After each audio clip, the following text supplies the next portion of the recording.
What is going on, folks? And welcome to season 5. That's right, folks. You heard it here first. Season 5 of Secondhand Talent. What a milestone. Thank you all so much for being here with us along for this ride. For those people who have been tuning in for a while, thank you so much. For those of you who are tuning in for the first time, thank you so much. We really appreciate all of you, our fans, our guests, past, present, and future, all of the people who have been so kind as to appear on this show where we shine the spotlight on the people who shine the spotlights and interview all of the villagers in the village of live music. I want to take a moment real quick just to thank Luke Chu, the artist behind this toy right here, the Lo-Fi, of which we'll be featuring throughout the entire season. And I would like to thank, of course, Tenacious Toys for sponsoring the show since day one.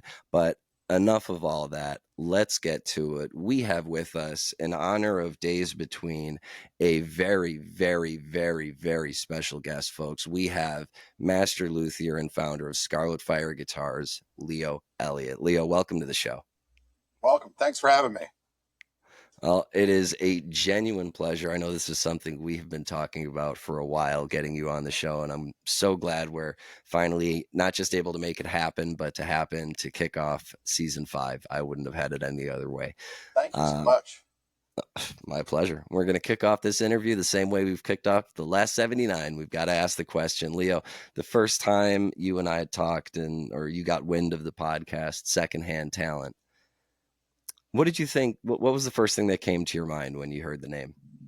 Well, first of all, I thought it made perfect sense instantly to me, I think. The idea that that we all know who the talent is, but really there are so many people that make these people what they are, make their job possible, enhance what they do, take the load off them, whatever it is.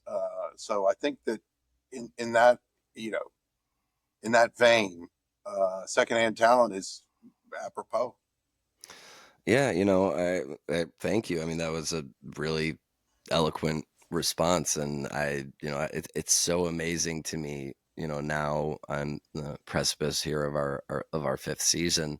I feel like every time I ask that question, I used to say I get a different answer every time. And now lately what I've been saying is it's getting harder and harder to ask that question. But, I first had, one of the really strong, actually formative interviews of Secondhand Talent was of a luthier, my friend Mike Leighton, who was our second ever interview and our first ever repeat guest here on Secondhand Talent in seasons 1 and 4. And he is a self-started luthier. And I remember asking him why. Hold on just one second. Sorry, I have to pause you. Danny was our first ever comeback interview. Oh, okay. My wife. Oh, goddamn. Hey, Mario, when you watch this, cut the end of that last bit and start it in right here. 3, 2.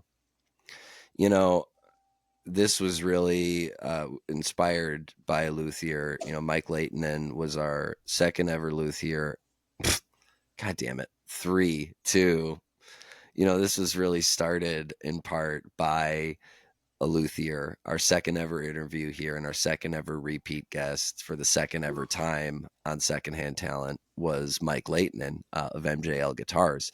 And his logic and his reasoning for becoming a luthier was, I could never really shred the way that I really wanted to shred. My favorite guitarists could shred. So I was like, let me build the thing that they shred with. And I got to ask, just to start, where do your personal roots in music come from, and what led you down the path of crafting instruments? So, I was originally a bass player. I very early on in the 8th grade, my buddies had all formed a band, and they needed a bass player. There wasn't a bass player, and I took some of my bar mitzvah money, some of my by this time had matured bonds. And against my mom's wishes, grabbed some of those, cashed them in, and went to the Melody shop with 2 of my former bandmates, and Yeah, I hear there's that alarms also. outside. Anyways, and so See, my bandmates and they so we went to the Melody Shop in Dallas, Texas. I bought a TKO 65 PV amp and a PV single with a P bass, and we all carried it home on the dark bus. I mean, the bus. I live. Crestwood Mall was probably 3 miles away, and we had to walk a good mile from the from the stop with the thing. We all took for turns folks carrying. who don't know the area, can you explain what Sure. that means? So anyway, so buses weren't a big thing. Mass transit wasn't a big thing in Dallas, Texas. It's not like most cities, so it was kind of a newer thing. And we didn't have. I mean, we're 8th grade, and I was doing this really. My mom wasn't going to take me; she didn't even want me to do it. So we just took the bus up to the Melody Shop, which is Crestwood Mall, probably a mall within 3 miles of the house, and went in there. Went to the bank, got the money, went to the Melody Shop, and then had to carry the stuff out of the mall. This TKO 65 amp probably, I don't know, it probably weighed 60, 70 pounds. I mean, we were kids. It was a bass amp. Weighed as much as each of you, basically. Damn close. Fred was the keyboard player. He played trumpet in the band and played keyboard. And he was kind of a big kid. And anyway, so he did a lot of the heavy lifting at that point, but we just kind of took turns, like kind of lugging it.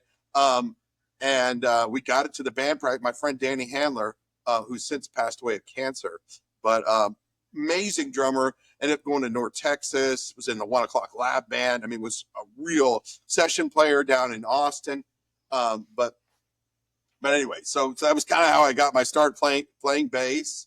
Played in bands through high school, and it wasn't until I think it was in 10th grade. I had a friend who turned me on to Jerry Garcia, and he's like, "Man, you got to check this guy out." I mean, before that, I loved Hendrix, Clapton, the Beatles, all kinds of stuff. I grew up as kind of a metal. For context, just for our Sure. listeners and readers understand, if you've already been to folks like Clapton and Hendrix, we're already, in the early 70s era.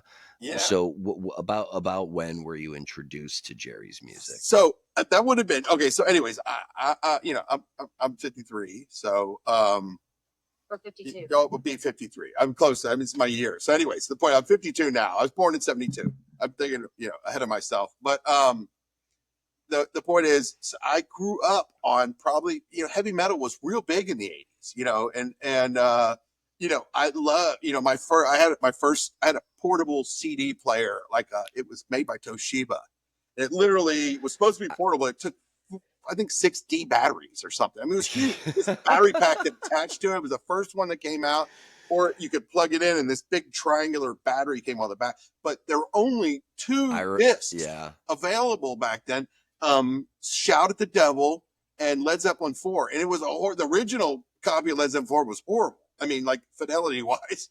Yeah. But it was like those, you remember when, you put those black Panasonic headphones on that hurt no matter where you put them, and that they had no bass, and you just had to turn it louder. Yeah. Everything was just the most flat sounding, like there's no detail to this music whatsoever. Yeah. And that probably could have been a lot drivers could have, probably a lot about it, but,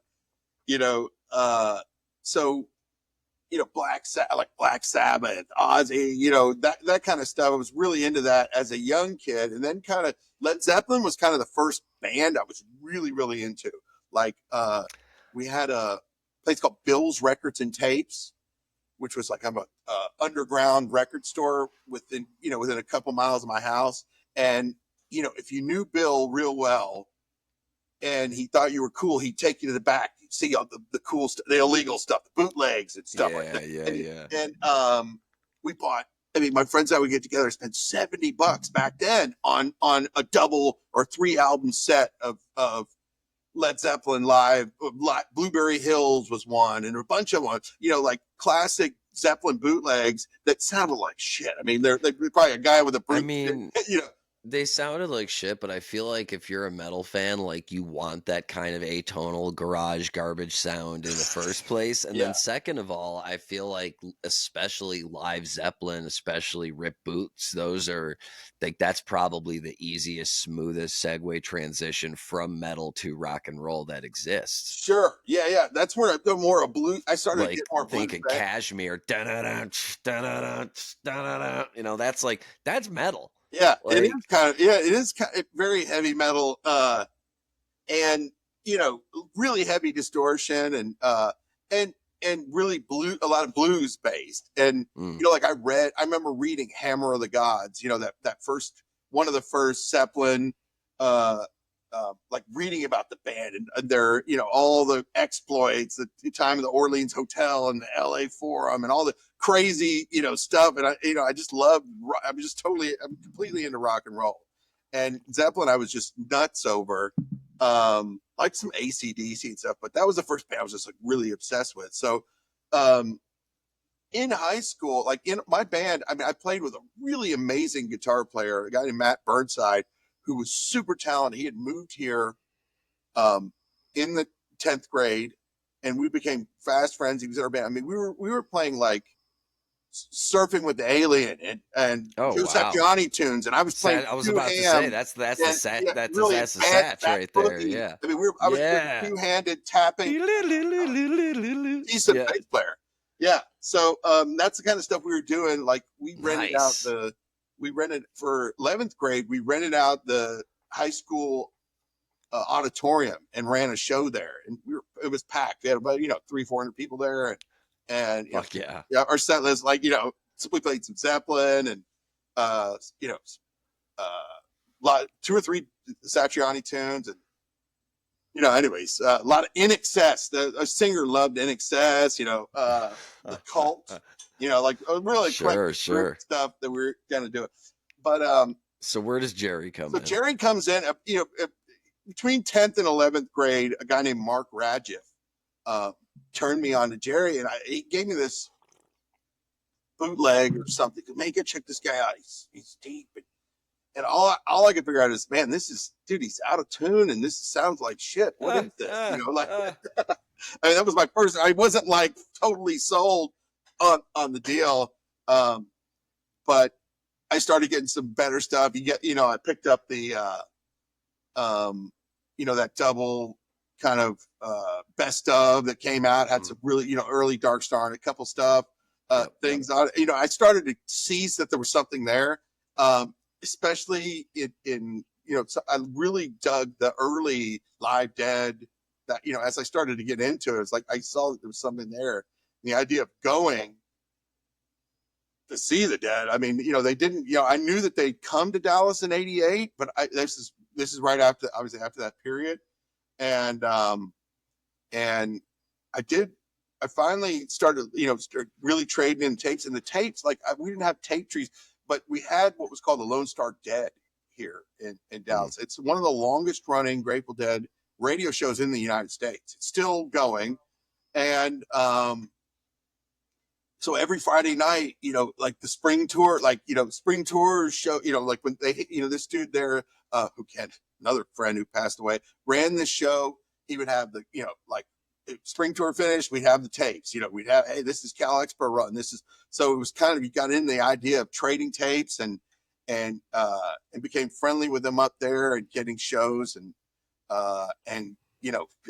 they still existed then. This was something you could actually see the Dead if you wanted to, and finally, I think it would have been the summer of '89. I got a chance to go with a friend of mine who had family in New York, and so I saw the Dead on a summer in New York, and was blown away. Totally. I mean, just was. Were they playing with Brent already at that point? Yeah, this was the last summer of Brent. This is his last summer of Brent. I only saw one show with Jeez, Brent. wow, that's incredible. I Um, mean, he passed the day I was born. oh man, So and that's yeah. he, I just remember how um, much of a, how much of a force he was in that band. Even then, he was really like months from death, and was, Yeah. still, I mean, I guess 6-8 months, but the point is, he was a huge part of the show then. Blow Away and Well, that's which is one of my all-time favorite Grateful Deads. I mean, bar none. I mean, shout out to previous guest and friend of the show, Mark Serlo, for creating one of my favorite, or for creating my favorite piece of art on a pin of all time. His rendition of the Feather in the Whirlwind.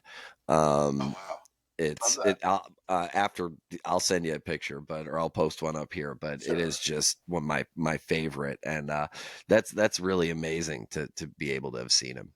Man, you have some access to some really eclectic art. I really cherish the Jerry sheet that I got from you. It's pretty amazing. Oh, Super man. sweet. That I believe Mark had a hand in that as well. Yeah. Oh I wow, that believe makes sense. same, yeah. And so I think the first time, I think the first show that I really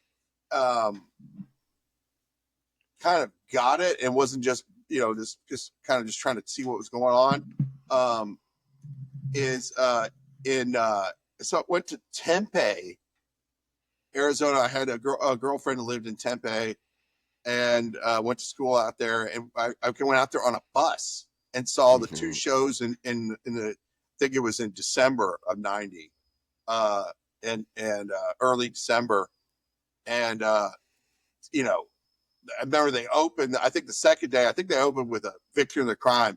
It was the second set open, but I just remember just the kind of knowing the music more and really getting into it. It's like, wow, this is something I'm could totally get into, and ended up going again in the summer. We drove up because I'm in Texas. You can only go to shows like there's such an East Coast West Coast band, although they were pretty much everywhere. We ended up doing the Mile High show. They played in Mile High in the summer there in '91, I think, and Santana had just been busted, and he was busted for weed down in New Orleans, and they had to postpone the show to let him get out of jail and come to the show. And he did go up and put on a great show. There was amazing Wharf Rat at that show. I remember drove all the way, from in home, pretty lit all the way from Colorado to come back. What a time to be alive! Yeah, man. I mean, super cool. I mean, people can talk a lot about it, but for my money, late '80s, early '90s, Dead is the best pound for pound Dead that there is. I think of like, the March, Nassau, the March Nassau run, and the late Brent years, obviously, but who packed such a punch. It's my favorite, live Dead to listen to, and I mean, without a net, that era is pretty strong. Dead, and I know, and again, I really cut for a lot of earlier stuff earlier. I like the '74 Wallace Sound era stuff, but my favorite is early '80s. I mean, for Jerry's playing, I'm an '81, '82 guy. I think it was just playing wise, but the band was just, I think, hitting on. I think Jerry had that period, where he kind of got clean a little bit with when he was doing the stuff with Grisman there, and that 87, 88. I think he started to get not used as much, and was kind of really getting himself back. I know he kind of fell back into it in '89 and whatever, but that was a pretty serious period for them. And I think, and then when Hornsby first showed up, really drove him, and in a way that I thought there was a lot of cool exploratory stuff going on, and it was cool to see that. I remember that the run Atlanta '92, driving out to Atlanta, and that whole run was really fun, and I remember Jerry was just like throwing notes in that place. It was just like, he's throwing notes, man. It was like it was Just sprinkling them. yeah, just sprinkling Just notes everywhere. It sprinkling was the like notes. I Yeah, mean, little for you, little for you, little for you. I That think it was the first time I ever actually, just saw, wasn't going to a show or driving to a one-off or whatever. That was the first run I went to, I think. I gotta say, on the topic of sprinkling around notes, and my mother and I agree on this, but I've always felt that the magic of Jerry's guitar playing was the notes he didn't play. He always allowed for so much room and space to breathe, and he would play rapid when he wanted to, but like typically you think of a wharf rat or a standing on the moon, and the way he would just bend a note when he could have filled it with so many more, but gave the note the respect it deserved for the time and the place. It's always been for me about the notes Jerry didn't play. And which is maybe why I like the more contemplative early 90s years, with Bruce, who was such a driving factor in that music. And the first ever time I saw in any Dead member in any iteration whatsoever, was in May 2009 at Allstate, when they were touring as the Dead, and it was uh, Bill, Billy, Mickey, Bobby, Phil, Jeff Chimenti, Bruce Hornsby, and Warren Haynes. And and I grew up with stories from my mom and my uncle, about being at the last show and about being on tour in the late 80s, early 90s, but I didn't understand it until I saw it, and I just think like, oh man, like what I missed, and even though you only started seeing them in 89, that's still a good chunk of years, and then to go on a little run in 92, I mean, that's just awesome any way you slice it. Yeah, I saw about 26 shows in all, and Wow.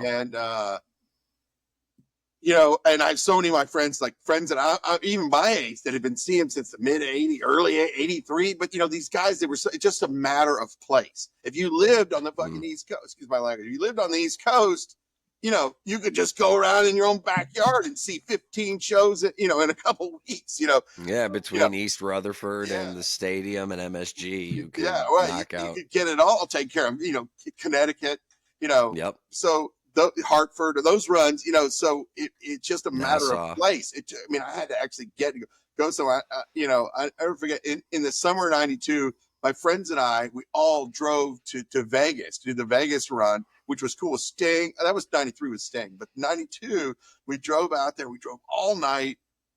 I'd never been to the Grand Canyon before. And we got to the Grand Canyon you drive up the highway, and we just drove as far as we could. We were so tired.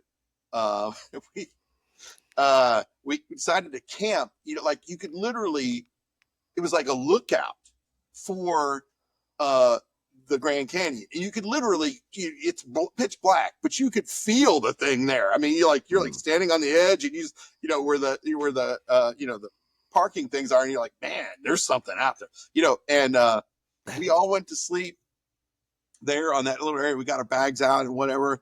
And I guess everybody got up in the morning, and I did. I was still sleeping. I woke up to about 20 Japanese people taking pictures of me, like on the edge. We're some tourist lookout. We had no idea. Like I look up there, and they're like, "Oh, look at it! Look at the vagabond American out here." Just look at the American in his natural habitat. Oh my god, it was funny. They thought it was hilarious, my buddy. And then we drove on, because by the time you're an hour away or an hour and a half or whatever, and it got to Shakedown, and those were some killer runs. That was the first time. I mean, you hear about all these shows where the environment is kind of in an outdoor show, and I think it was the second night.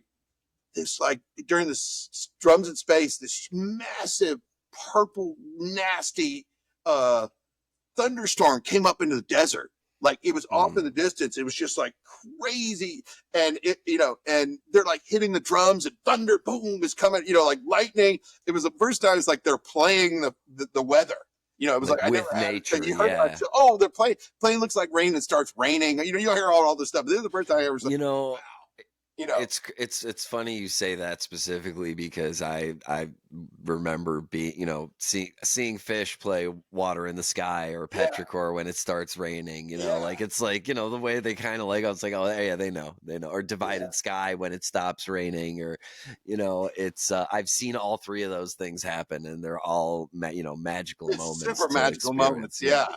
Yeah. Yeah. I mean, it was like literally like drum wars with with the lightning and thunder. It was huge. Yeah. And then they come out and they do the smokestack lightning, out of drums. Nice. It was super cool. But So yeah, meantime, how at this point in time had you begun your journey as a luthier yet, or I is that still still a had ways not. away?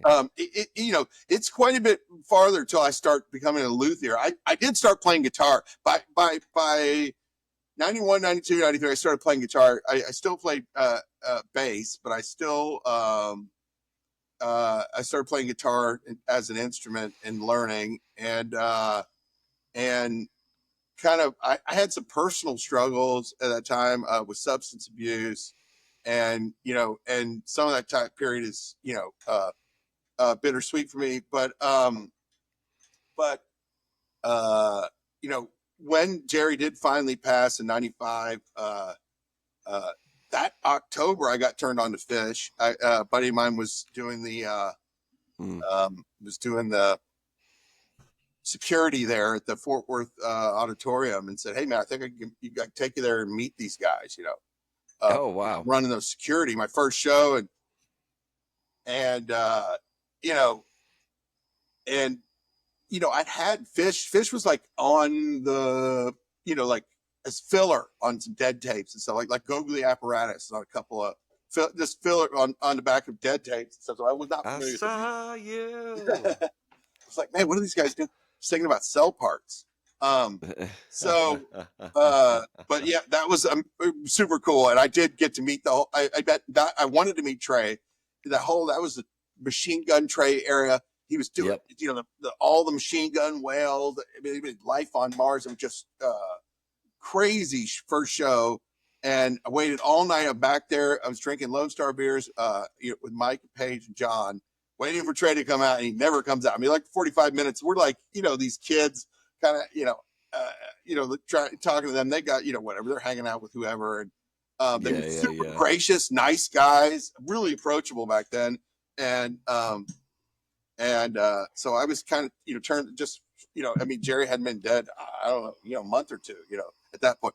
But I obviously did mods on my own guitars. I did repair work. I did setups for people. So I did like stuff like that. And I had some woodworking experience going back, um, uh, with my grandfather.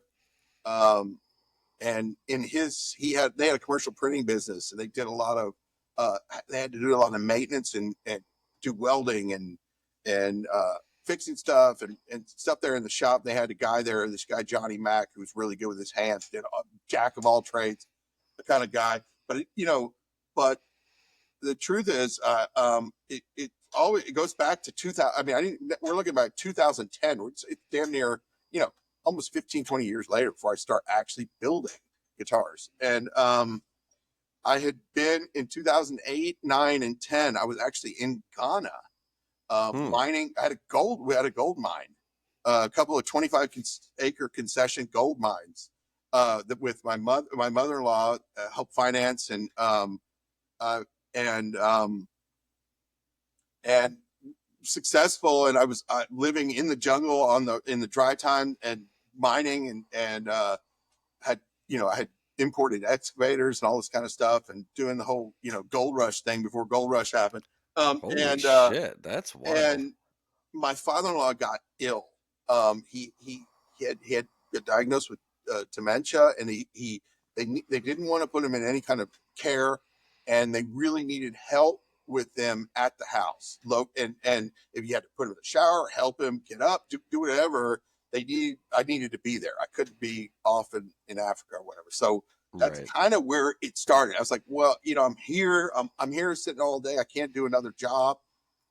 You know, uh, why don't why don't I build, I really want to try a hand at this. I'm going to be here anyways. Why don't I build, you want to start trying to build guitars? I mean, I literally started reading books and I thought if I'm going to build a guitar, I'm going to build a Jerry Garcia guitar. I mean, I'd been, it was the only thing I could, wanted to do. And I I just mean, it got makes sense. books, read, and my mother-in-law was cool enough we built another garage. We had a contractor come in, build another garage. I took the 400 square feet and built a little wood shop out there and just started hacking away, trying to make something happen.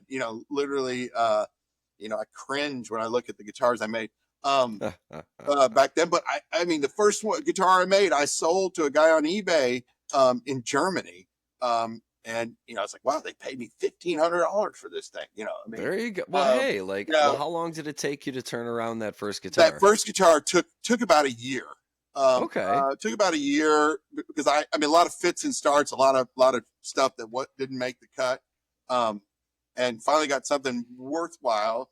And the thing about this building, these guitars, none of the hardware is available. So yeah, learn how to cut the metal. I used to cut the metal pieces that you need for the specified metal. You have to do the metal work, not just the luthier. You have to really know a lot of different things to make one of these happen.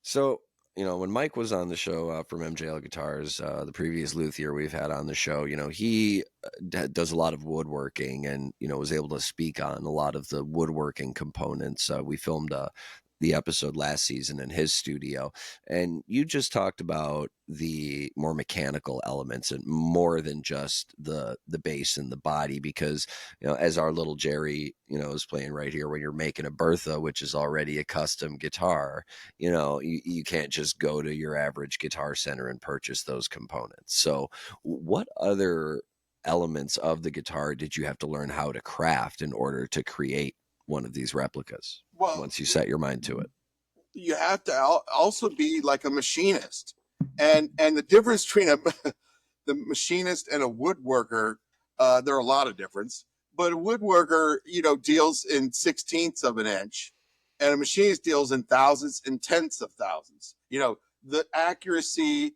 the level, material is orders of magnitude in accuracy. So learning to, and there are a lot of woodworkers say, well, you don't, if you're trying to mill something within 1/1000th of an inch, it's just going to catch the air and moisture and move 4 thou anyways, or move 5 thou. But my philosophy, and with any of these things, is, you shoot for the thou, and and if something moves or something changes, is fine. But as long as you're shooting for that higher accuracy, the higher level of precision, the end result will build up over the instrument and get something that is a higher quality. And I think that's where all of the Alembic, Rick Turner, Doug Irwin, Frank Fuller, all these guys that were, the Rick Wickersham, Ron Wickersham, these guys were trying. Nobody liked what even Gibson or Fender had to offer.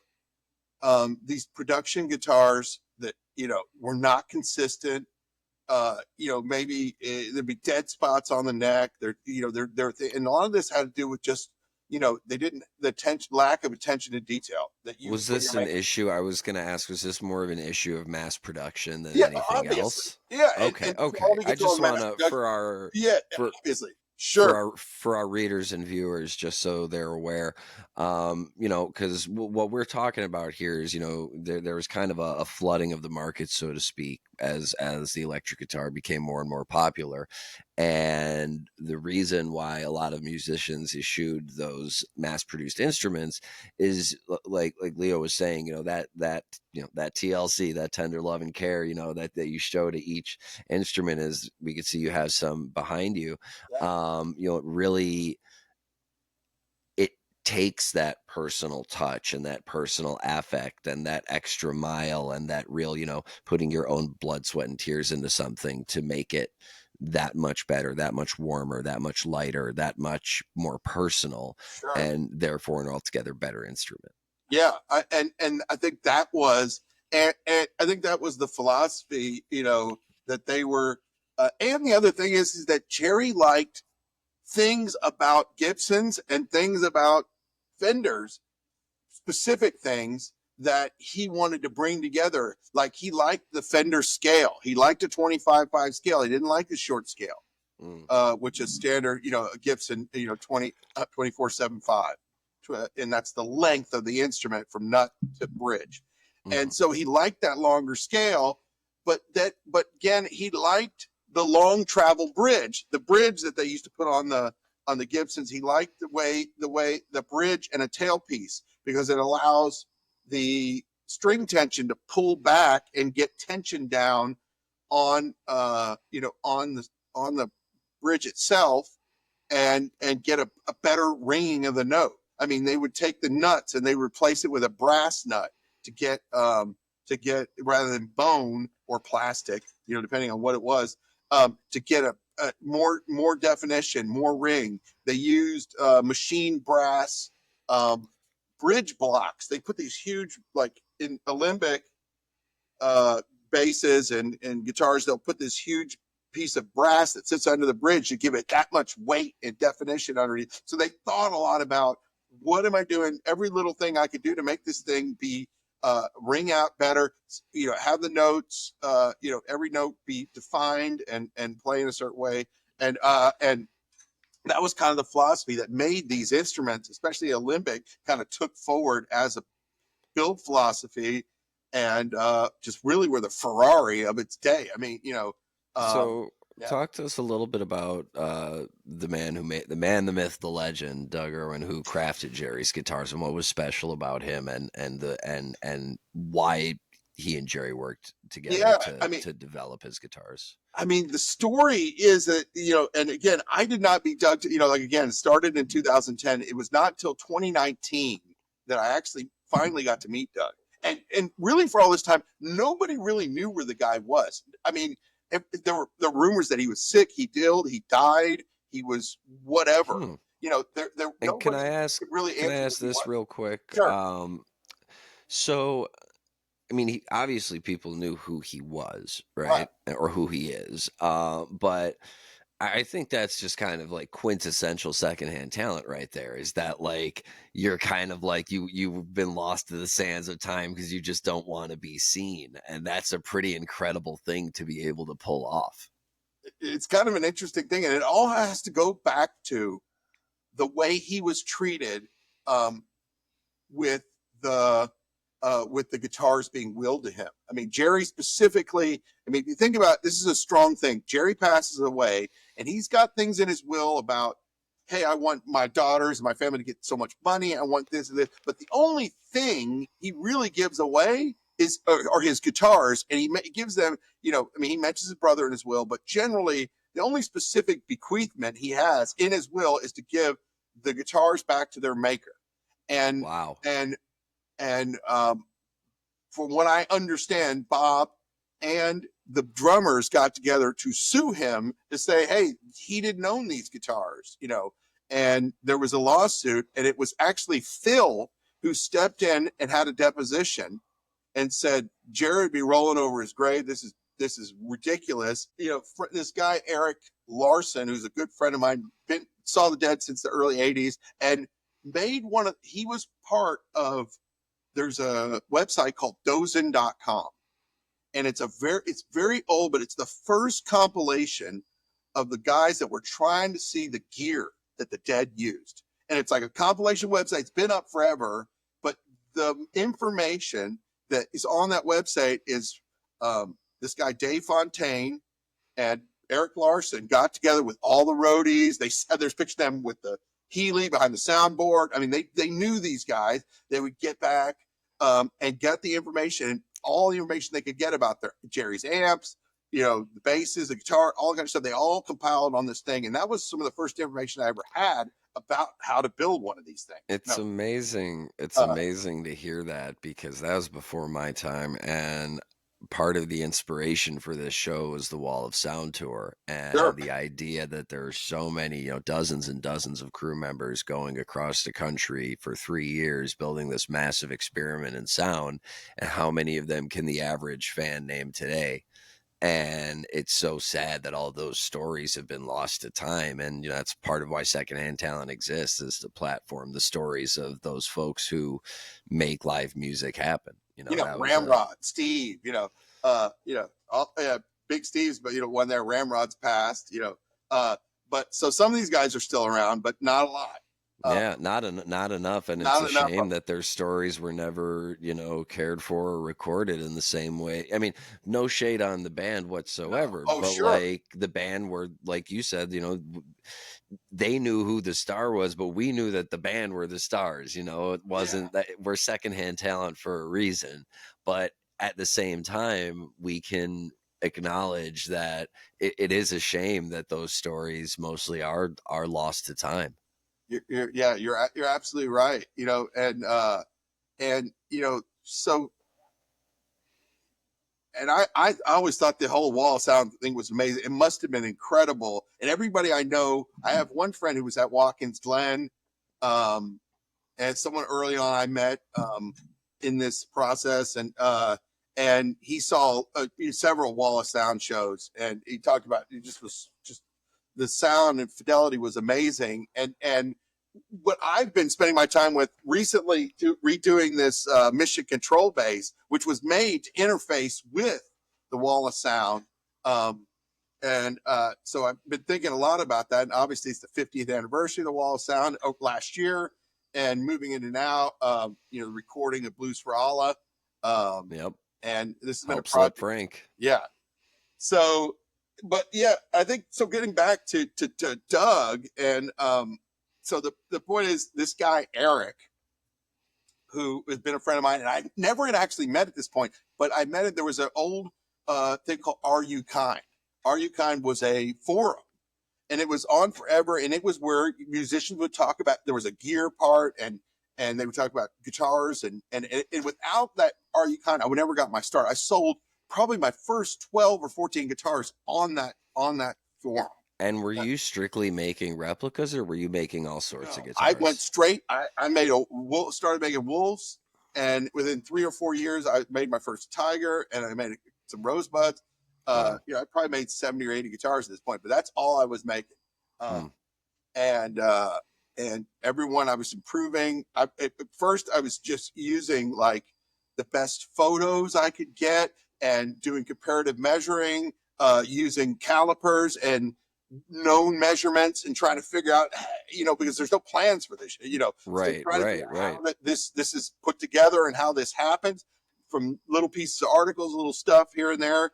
And then as I got more well known, Jay Blakesberg was super instrumental in getting me the first really high resolution photos of these guitars, to a point where I could get things more accurate and clear as to what was going on, and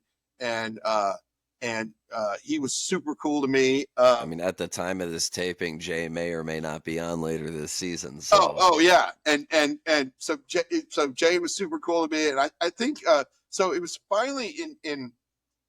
I started talking to this guy Eric, and I didn't even know at the time he was behind the Dozen.com deal, but he said, I have this buddy Dave Fontaine who was part of this also, and in the 90s, early 90s. So Doug never went to Dead shows early on. I mean, like the 70s, 80s. I mean, he may have been to a few, but he didn't become a staple of the scene till the 90s, till 91, 92. Like he was on all the Jerry Band tours. He was all there, but he was not going to shows, and he was like selling, Tiger t-shirts. And he told me the story about, for Jerry's birthday, he got like 40 chicks with Tiger underwear, like with right on the crotch had a tiger, and got, them all to stand up and show all 50 chicks. Yeah. With the Tiger underwear to show Jerry and for his birthday. And they all flashed him. Anyways, but Doug did some crazy stuff. So, but he was more of a staple at that point. But at this time, Jerry called called Doug and said, because there's this kid, Dave, he's been bothering me since like 83 to buy a guitar. You can always use extra money. Why don't you build this kid a guitar? His dad's a doctor. He's got money, why don't you build him a guitar, and it was the only time Jerry ever called Doug and said, build this kid a guitar. And they went on somewhere on the East Coast and bought the wood to build this guitar and everything like that, and had delivered to California for him and all this kind of stuff. And this guitar is almost done, but still not done. This is from 1990, but he had been working on it all along. But that was the thing. Eric was like, hey, I know Doug, if we could find him, I really want to get this guitar done for my friend. He'd like to have it before this guy shuffles off the mortar coil, and you can meet him, and I'm sure he would love to meet you and see what you're doing. Bring one of the guitars, and in March or April of 2019, I made a call to Larry Robinson, who is the most amazing inlay artist on the West Coast. He worked at a limit after Doug did, but he did the millionth Martin. He's done amazing stuff for Gibson, for everybody, but there's in the Smithsonian's the millionth Martin. It's the most amazing inlay, crazy freaking thing. It took him 6 months to do this thing, but he is a super, super talented guy. And he knows Doug. He's from the area where Doug's from. He's from the wine country there. And I said, Larry, do you know if Doug's still around? Do you know how to get in touch with him? My buddy's known him for a long time. If Doug heard his name, he'd know who he is. Could you pass on his number? If and he goes, I know, I have his number. I know where he is. He was staying with his mom, but I know, he's up in, this city in Northern California. And it wasn't 3 or 4 days later, Eric got a call from Doug. And Eric went up there in a couple weeks. He lives in Oregon. So he drove down to where Doug was and met with them. They reacquainted, and see each other since the 90s. And he said, hey, I got this kid, Leo. He's been building guitars like yours. You should really see what he's doing. He's, there's a lot of kids out there doing this shit, but nobody's doing it like him. And Doug agreed to meet me after this trip. And within 2 or 3 weeks, I was supposed to deliver a guitar at the Warfield for Zach Nugent. I built a rosebud guitar for him. I was delivering a guitar to him anyway, so we flew in and brought the guitar up to Doug to show him what I was doing. And that and obviously with the idea of maybe working with the guy, like, hey, this is Doug Irwin, man. Think about all the stuff we could learn. We met, we had a great time meeting Doug. He was at his place, and, you go to his house, and the first thing is he has a big wolf knocker, like a big brass, like, it looks like from Transylvania or something on his door. Oh, yeah. I was like, oh my God, this is perfect. Super cool. And there's just pieces, half-built guitars that were just stuff everywhere in his shop, like total pieces of history. Wow. And pleasure to meet the guy. And I showed him the guitar I built, and he's like, where'd you get Jerry's guitar? And I was like, that's not Jerry. I said, I built this. He's like, you built this? He goes, you're going to put me out of business. What is this? He like freaked out. He was like, wow, this is pretty good, I guess. I don't know what he was thinking, but wow. He has that really gravelly voice, super gravelly voice. I feel like him saying, wait a minute, where'd you get the guitar? That's like the highest that's the highest order of compliment you could possibly get. Yeah. It's like, how do you bring this here? I was like, no, I built this thing. And he's like, wow. And we hit it off and laughed a lot and smoked some bud and had a good time, and took him down to the Warfield and delivered this guitar. He got to hear, he's like, wow, that guitar sounds beautiful. We were sitting in the back. Kid Caballero, I'm trying to remember his last name. Caballero, I think it is. Betty, I met Betty there. And Kid, it was another roadie who's building cables now, doing stuff. And it was Melvin. This was obviously, he was playing when Zach was playing with Melvin. And it was just cool. I'd never been there. You go down in the Warfield, see Jerry's dressing room that still says Garcia on it. You feel the energy in a Oh, I place mean, like man, that. it was like a pilgrimage. I had never been to San Francisco. Oh yeah. I mean I remember my first time at Haight Ashbury and and I'm in my generation and yeah. I was still I felt it was like wow, chills being on that corner. Oh man. It's a special beautiful place. Yeah, it is kind of like a pilgrimage. So before we finish off this week's episode, you have a special announcement that you want to lay down. Yeah. And by the time this airs, it'll be ancient history. And and and you know should have happened by now. But anyways, I was called by another builder. His name is Bill Asher, and he was supposed to have a base. He will have a base built for O'Teal for a foundation that O'Teal has, and he was not going to be able to get it done in time for this Sphere run, and came to me and asked if I could have a base ready that O'Teal could play at the Sphere, and then use it to and then auction that base off for his foundation. That's awesome. And so I'm super thrilled that I've worked on this mission control project. I built 10 of these, just like Phil's mission control base, like this. Pretty sweet. And we got the Osiris on the back and everything. And and I have one. This is not O'Teal's. This is actually Skip's base, but he's actually gonna. We're not sure on the date yet, but he'll be playing the bass. During the first set. And I'm super thrilled to have that happen. And I was gonna ask, how does it feel having your instruments in the hands of these musicians, who are carrying on the legacy of the dead? Like, you gotta feel good about that. I mean, that's really what I love. I love the fact that, pretty much everybody that's anybody, pretty much minus Mayer, has one of my guitars, plays one or more, Yeah. and to have several. With Jeff Mattson, he has a Wolf mine and the woolly mammoth guitar I designed for him. Any of these guys, all the best guys in the industry play my instruments, and I love it because that means on any given weekend in any, dead quarter of the United States, somebody's listening to one of my guitars and enjoying the shit out of it. So one of the things I feel about this is it's not just like mimicry or anything. They're giving somebody that's going to help, that's going to bring them, drive them, make them play better, sound better. The instruments themselves draw people in.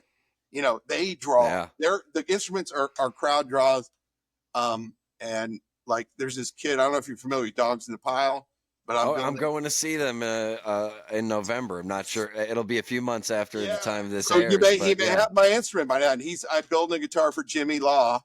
And all right. Maybe build. Hopefully, we'll see. Shout out Dogs in a Pile. Looking forward to seeing you guys November 6th at Garcia's. Love those guys, and not the Garcia's just opened, right? Yeah, it did at the time of this taping. Absolutely, I'll be there at the time of this taping next week to go see Lamp, which I'm really excited about. So Lamp, fucking badass. So anyway, love those guys. We saw them at an after party. But the key with this, so Garcia's. Another client of mine, Bob McCarthy, another famous dead guy, he works for Meyer Sound. He designed, like the system that first would live mix the room, that would take in the room. He designed the computer system that could, in real time, take the humidity, how many people are in the room, the temperature, the shape of the room, all that stuff that Meyer Sound puts in their little computer. He designed that system. And with a million other things for Meyer Sound, and making live entertainment, the whole line array system, that's Meyer Sound. Every concert you see, it may not be Meyer Sound, but they're the ones who designed that idea.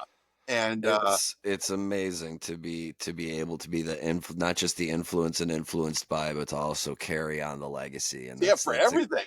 100%. He did. The point is Bob did Garcia's sound system, Meyer sound system in there. So it's going to be, I mean, it is going to be the two paired together is the way it yeah, should be. the way it should be. So Bob would just tell me, he said, man, we just finished the sound system there. It's supposed to be sick.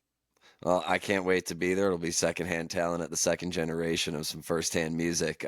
Dude, Leo, it has been such a pleasure having you on the show. Thank you so much for being the kickoff to season 5. This is going to be an incredible season, and I could not think of a better way to start it off. Thank you, my friend. Thank you. You've been a great friend, and I appreciate knowing you. And what a great show. Keep it going, man.